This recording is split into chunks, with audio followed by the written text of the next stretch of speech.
The Dan Yorke State of Mind program is brought to you in part by Lookout Rhode Island and Takeo Comfort Solutions. Good evening and welcome to my State of Mind. I am Dan Yorke. How parents feel about education with and without COVID. The subject for our discussion tonight.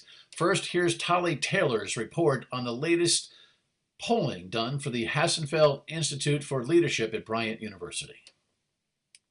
As we approach 2 years of pandemic-related adjustments in schools, many Rhode Island parents say they've already seen the impact on their children. Kids falling behind during the pandemic and concern the public school system isn't doing enough to catch them up. Gary Sasse says those are the two themes from parents that stand out in a new poll from Bryant University. Most parents think the pandemic caused their kids to fall behind academically.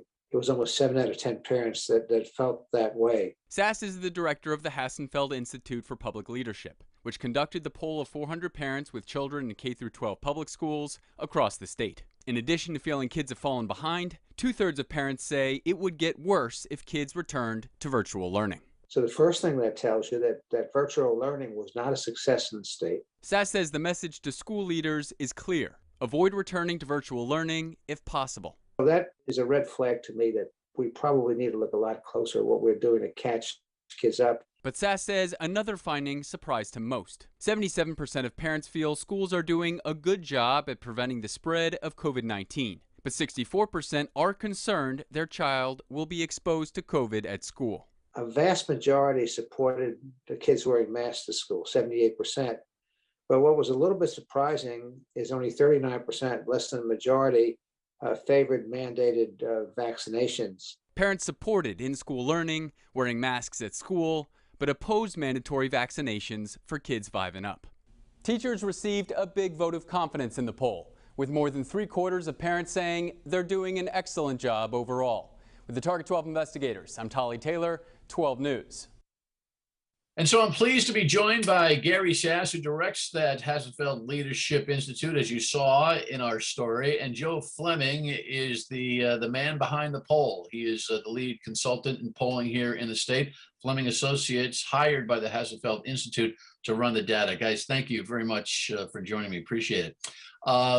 Gary, I think, first of all, tell me why you felt it was important to take this pulse. Well, we thought it was important for the leadership, particularly educators, to understand how parents felt about how the pandemic was affecting the education of their children, what they felt about certain key education issues, and also to take the pulse and look at to have different communities in the state react to those questions. Yeah, it's interesting that you decided to poll parents' disposition on this. Do you look?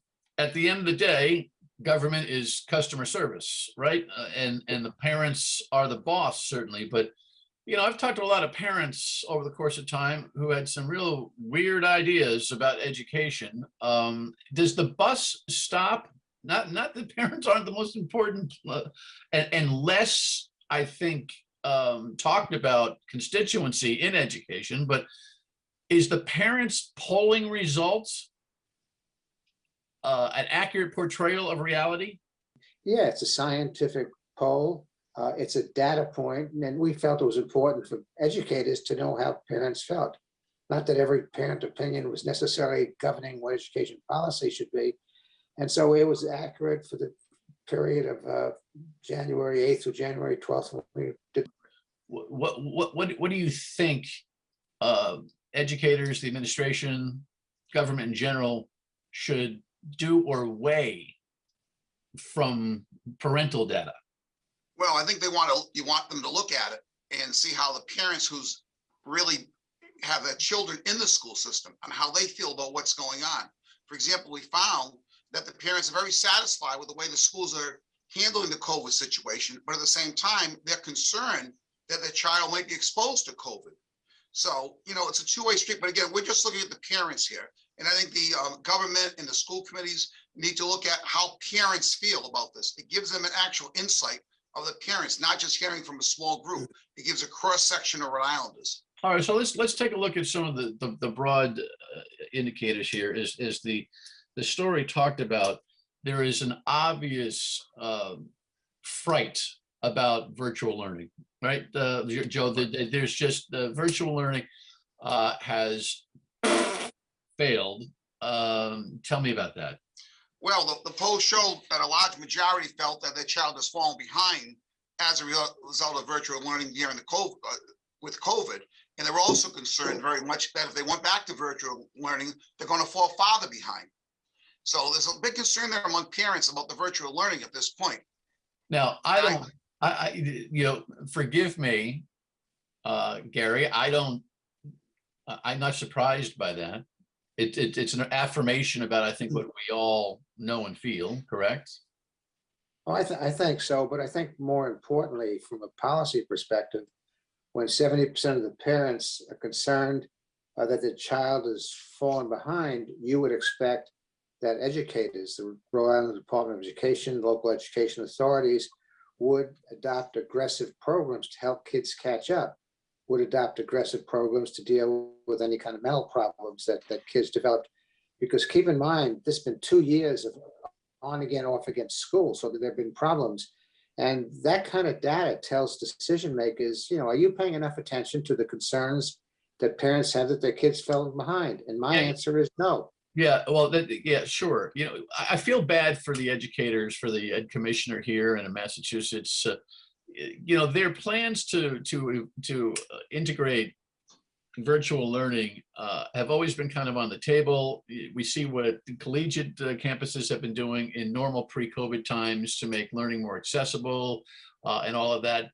But the pandemic just absolutely threw them into a triage situation. And so they rolled into virtual learning as a panic option, as opposed to a well thought out, slowly integrated program. So I wonder, Joe, if virtual learning has got such a bad name and taste right now that what would be a normal process of integrating virtual learning may have been stymied here. Do you know what I'm asking? Yeah, I know what you're asking. As a former educator, I tend to agree with you, Dan. It probably has been, but now after that we get over the pandemic, I think the school departments have to go back and figure out the best way to implement virtual learning down the road, in case something like this happens again, or in case you want to deal with it on snow days. Well, but they need to come up with a strong plan. I just don't think they were ready, because this caught everybody by surprise. Yeah, and even Gary, the snow day idea, which was like, whoa, I think people are laughing out loud at it, because they know that it's a snow day is a no day, even on virtual learning. It really is just a way to keep the calendar together. And so there's a lot of cleanup that's going to have to go on. God bless us if Omicron quiets down and we get some normalcy in the schools, right? Right, and keep in mind, every child doesn't come from the same home. Every child is not in a home, where the mother has a master's degree. There are homes where the mother has to work. Sure. There are homes where access to Wi-Fi is not as good. There are differences between the first and second grade and a course in the 11th and 12th grade. Right. And so those things have to be fine-tuned. No one's saying you get away from technology, because the advance of technology is important. I think what parents are saying is that it's terribly important in terms of the quality of their kids to be in a school, to be in a building with other kids, to have a teacher supervising them and teaching them, daily. That virtual learning is not a substitute for that. It can augment that.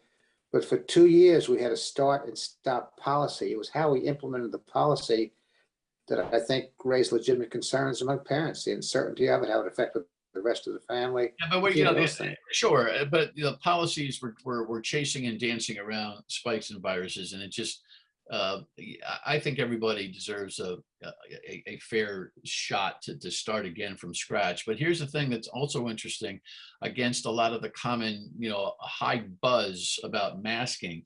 We're going to have some decisions, I think, coming down pretty shortly on masking. But while parents are not high, Joe, on forcing vaccinations, they are across the board 3/4 or more comfortable with masking in the schools. Yep. Talk to me about that. Well, basically, we found that it was like 78% support wearing masks in school across all groups, elementary, middle school, high school. There's strong support for it. So, the parents are supporting that. But as you said, Dan, at the same time, they're not supporting mandatory vaccinations for kids to be in school. but there is strong support. And you're always going to get groups that are against it. But right now, we're finding almost 80% of the parents support the mask in school. Yeah, Gary, were you surprised by that acquiescence of, listen, nobody wants the masks, but I'm sure the answer to the question is tolerance as opposed to support, right? Yeah, I think that's a very good point, because the question that we asked is, do you support wearing the mask? Not do you like wearing the mask? Do you think it's good policy? And when you look at the question of people concerned that their kids may contract COVID in public schools, it only follows that they would not object to kids, wearing a mask if it provided some protection. But you also have to keep in mind that the situation is very fluid. Omicron is going to ebb, hopefully, in the next few weeks. You pointed out that the state is revisiting the mask mandate, and I think we'll have a decision on that, very soon. So the conditions change, and the states needs to be flexible. One of the problems, not just in Rhode Island, but everywhere, is that from the CDC on down to state health departments, communication's been lousy, because we're dealing with unknowns with this pandemic. And so you have people grasp onto issues that just wait. The facts are going to change in a month, and you'll have different decisions. Well, to that point, nobody has made this point clearer to me over the course of my tenure here than Joe, and that is that polls are snapshots in time, and you took this poll at the height of Omicron, correct? Right. I was just going to say that, Dan. This was done right at the height of Omicron. And so obviously the infections were going everywhere. We had numbers like 6,000 a day. So I would think you get more people who would say, yeah, masks are important at this time in school. If we did it now when the numbers are going down, that number might go down some, but I still think you're going to get a strong majority who would say the masks are okay to help. Okay. So what we're going to do when we come back here, there's something that is vivid in this poll, and it's I know it's something that it's got Gary very concerned, and that is that there are 2 Rhode Islands. We'll talk about that when we come back on My State of Mind. Welcome back. Gary Sasse from the Hassenfeld Institute for Leadership at Bryant University, who commissioned this poll on parental take on the education moment that we're living in here right now. Joe Fleming from Fleming Associates, who did the poll. Gary, one thing that comes really clear here is that there is a different perspective between urban and suburban parents. It concerns you. Talk to me about it. Well, what the poll showed was that when you looked at education, Rhode Island was really a tale of 2 states with radical differences in attitude between suburban, urban ring, and urban parents. And I think the most significant number in the poll in this regard is that suburban parents were the only group where a majority believed that they're getting a good value for their education tax dollar. Almost 70% felt that there was a value in the education, a return on investment. That wasn't true in the urban areas. And when we asked about problems, in terms of school facilities, school safety, adequacy of state support, whether schools were preparing kids for colleges and good jobs, technical questions, availability of technology, the results were staggeringly different. For example, school facilities, 26% of suburban parents said school facilities were a problem. Almost 50% of urban parents said they were a problem. On school safety, 20% of suburban parents were concerned. Over a third of urban parents were concerned. On good jobs, and I think this figure in the poll, really is an output figure which tells you everything you need to know.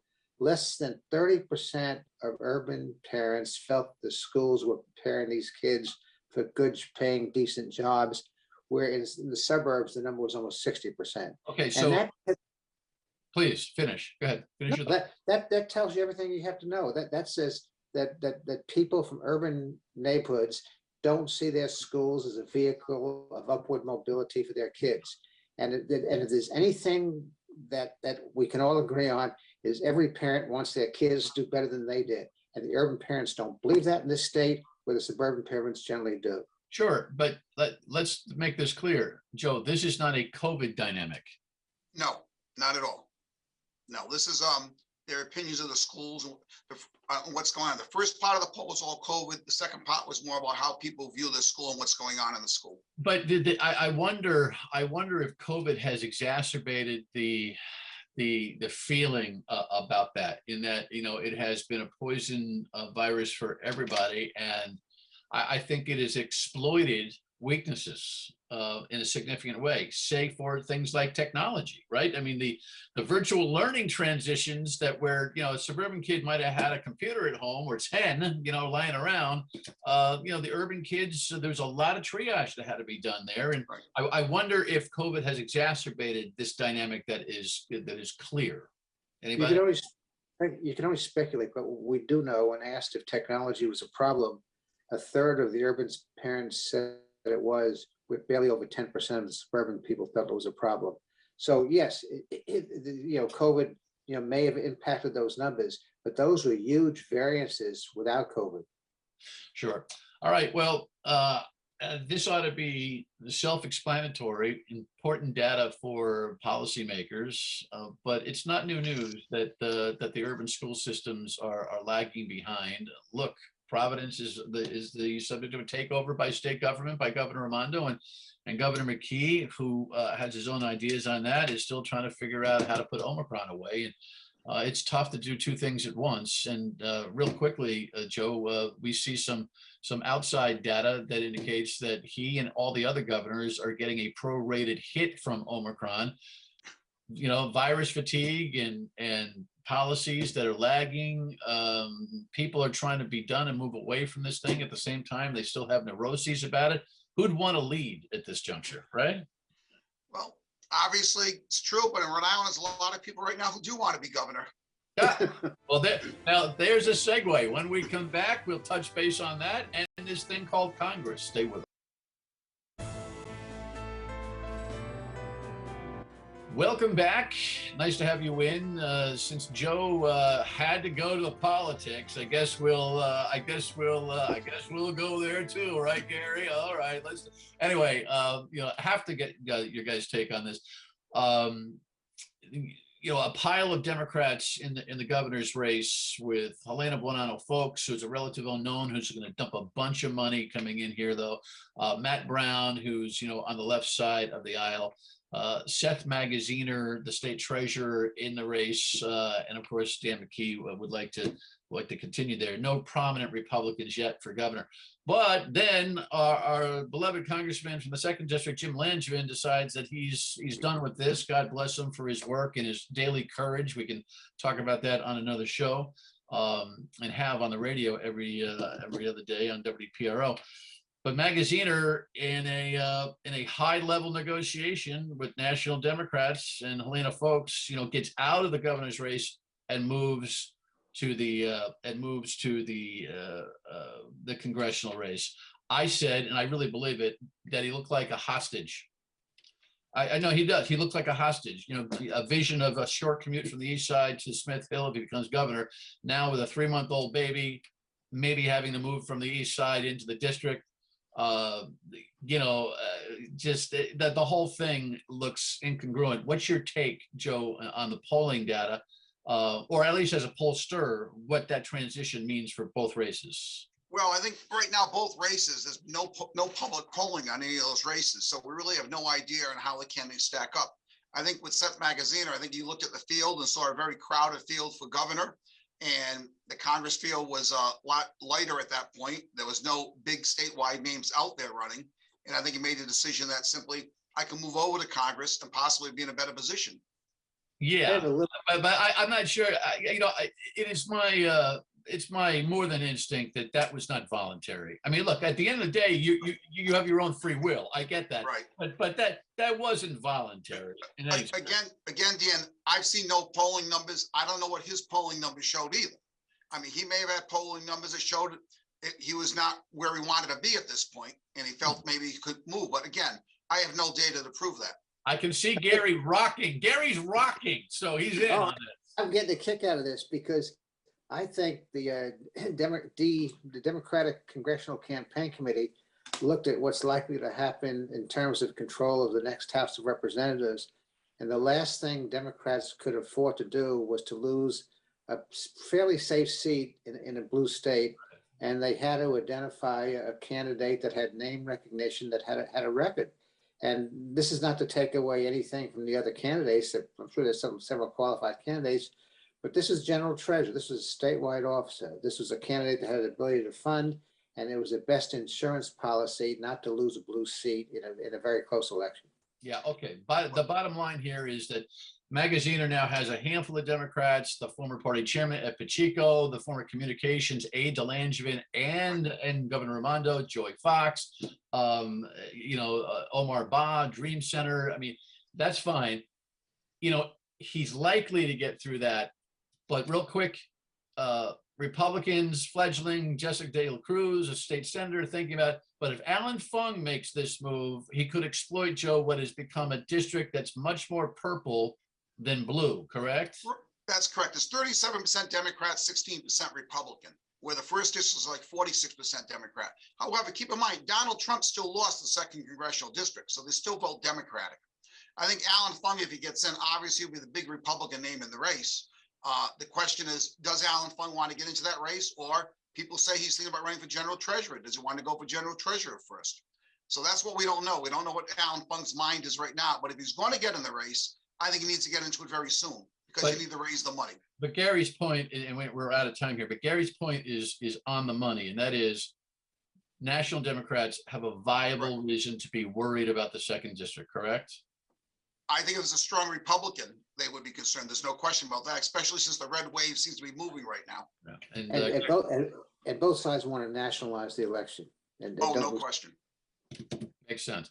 Guys, thank you. From the polling data on the parents and how they feel about education to this kind of shop talk that we all enjoy. I appreciate it very much. Gary Sasse, Joe Fleming, you're the best. Final word and we come back. Stay with us.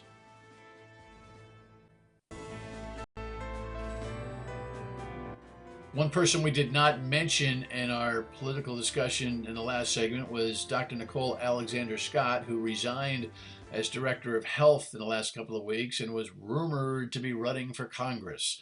Well, this week she put out a statement negating that option. But the idea that she had to put out a press release about not running tells you a little bit about the star power that she had developed as Director of Health, which is natural, understandable, and at times, well, it's been unhealthy. Get the irony? You have a great week. Weekdays 3 to 6 on WPRO. We'll chat about everything that comes up, and I think a lot of things will come up this week. And we'll be back here next weekend as well on My State of Mind. Thanks so much. Have a great week.